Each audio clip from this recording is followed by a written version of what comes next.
Welcome to Zoom In, Zoom Out, your global look at news from here in Taiwan. I'm Leslie Liao.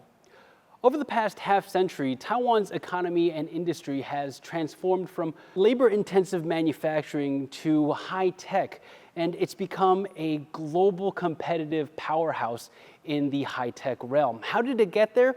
Well, to find out more today, I'm joined by Dr. Edwin Liu, president of the Industrial Technology Research Institute. Dr. Edwin Liu, thank you so much for joining us. Yeah, thank you for giving me this opportunity to share our experience with you. Absolutely.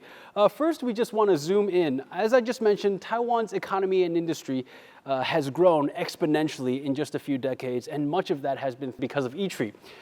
Can you just give us a very quick introduction to what ITRI is and its work? So starting with, as you mentioned, in the 70s, moved Taiwan from the so-called labor-intensive country to the capital-intensive. Back then, pretty much introduced the semiconductor industry into Taiwan. And then in the 80s, that's from the capital-intensive going to the technology focus. That's into the manufacturing. And this very famous TSMC was formed at that time. So in the 80s, it was basically focused on technology. And then get into the ICT industry, PC industry. ITRI played a different role just to bring the PC industry together. And in the past, like 2020, we focus on the net zero. We start looking at the green energy. We're looking at how to go into the 2050s net zero is a sustainable environment. That's what ITRI is doing right now. Over the past 50 years, at each stage of Taiwan's economic growth, ITRI played different roles. Depends on what we need to do to help the government and help the industry. Now, can you tell us a little bit more about why it was created? What was the motivation behind the establishment? Back in the 70s, Taiwan was under a so-called planned economy. That means a lot of economic growth is following the government policy.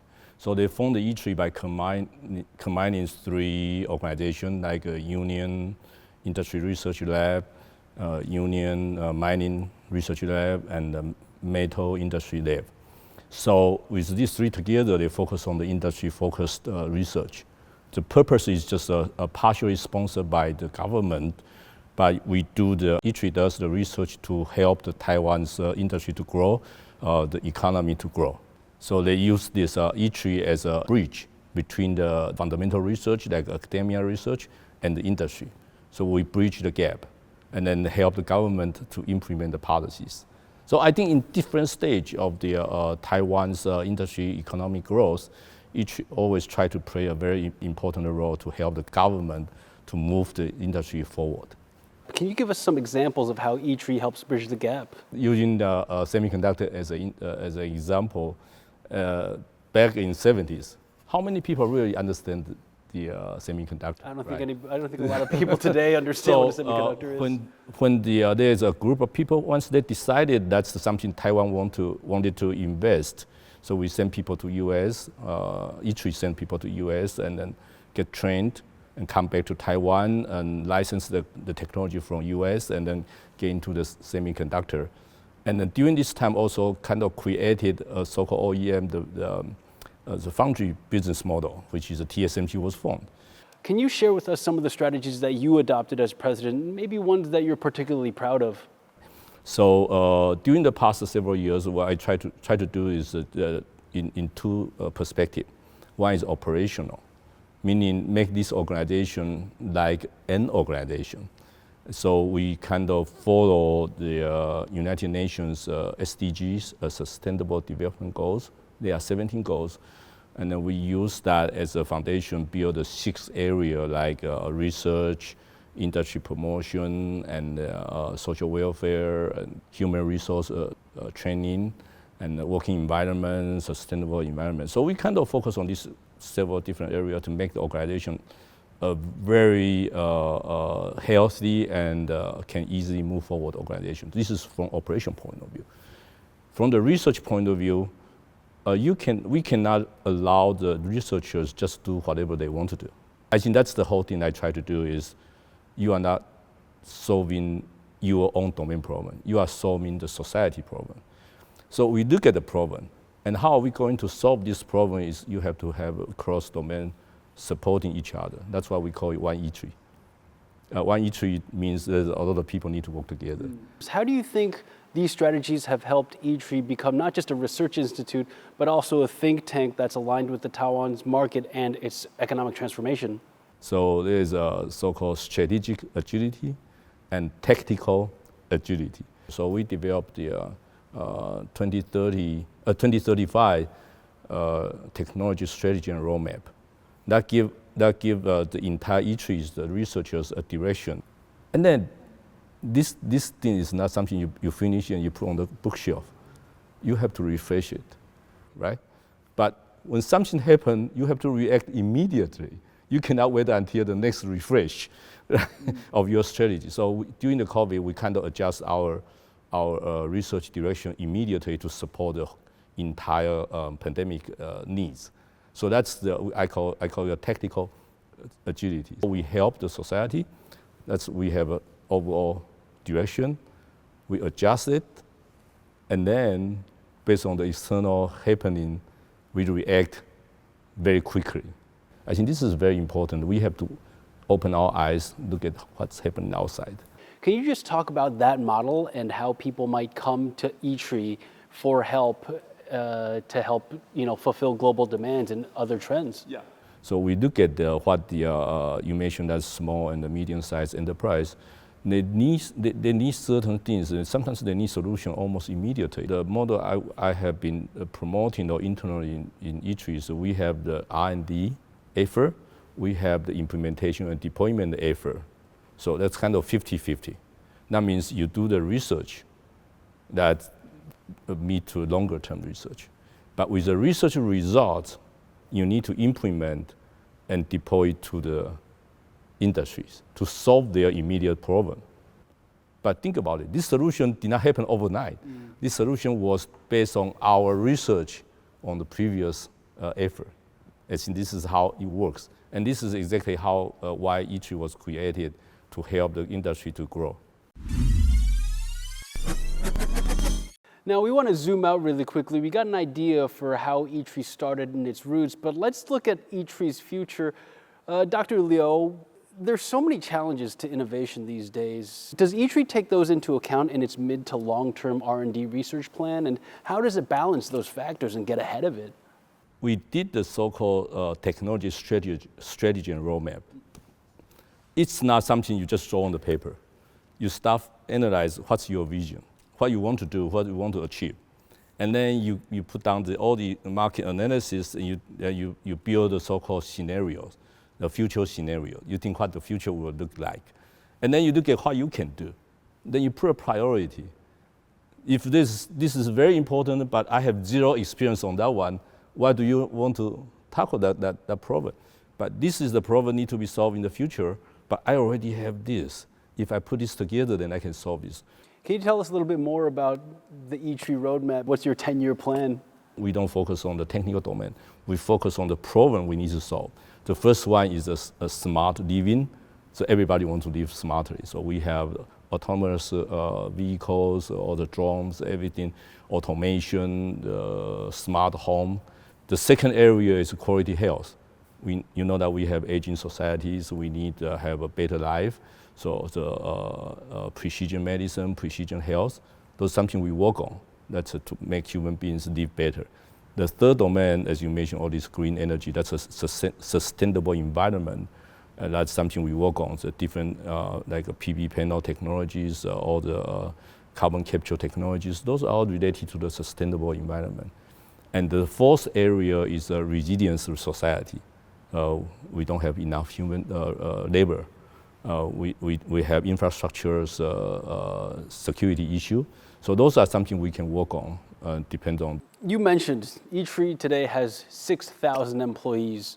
Is there room for future growth? And could you talk about what it takes to cultivate that level of talent and attract that level of talent? So this is the research-oriented organization. So people come here to have some peers they share with their research. And then when they come here, there's a multi-domains experts.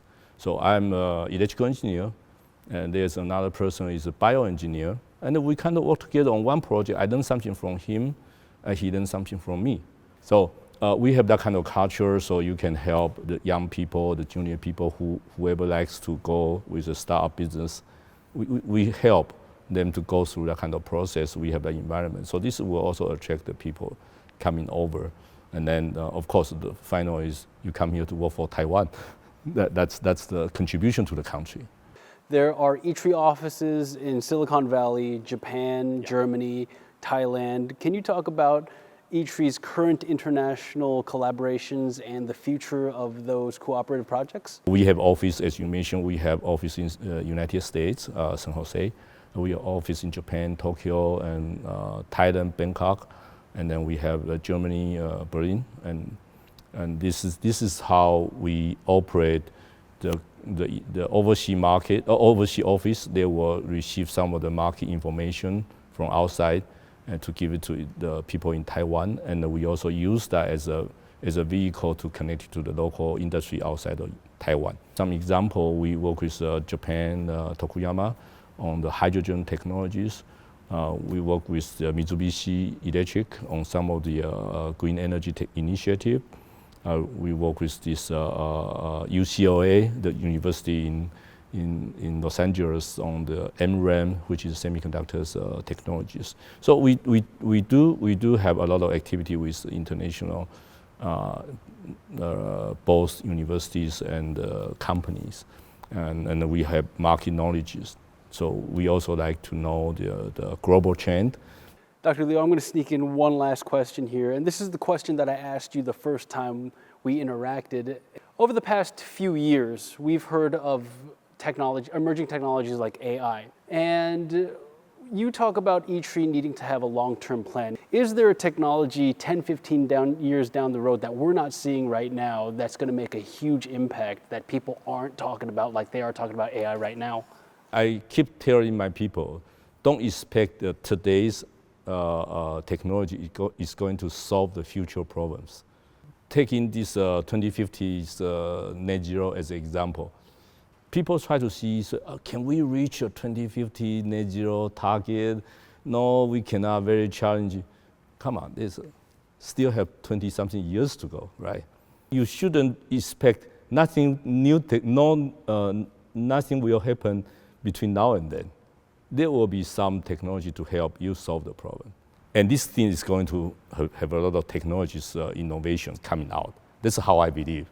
Dr. Edwin Liu, it's been a pleasure talking to you. I know your time is very limited, particularly with ITRI's 51st anniversary around, but thank you so much for taking the time to speak with TaiwanPlus. Yeah, thank you for a lot of questions. I did enjoy a lot talking with you. I think there's a lot of conversation is what we have been doing here at ITRI, and then I'd like everybody to know that ITRI is helping. Yeah, it certainly is, and I hope we can talk again soon. Thank you very much. This has been Zoom In, Zoom Out. For more stories from Taiwan and around the world, please follow TaiwanPlus on social media. Until next time, see you around.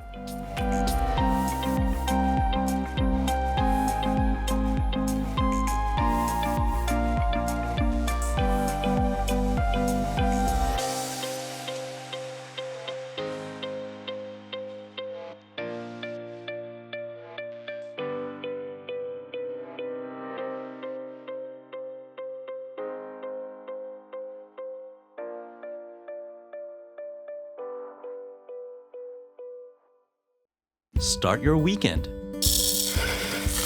with a cup of coffee and a moment to reflect on what happened this week. Hello and welcome. We've got you covered, from defense and politics to high tech and the arts. Not just to Taiwan, the whole world is watching. You make the coffee, we make the news. Here's what happened on TaiwanPlus.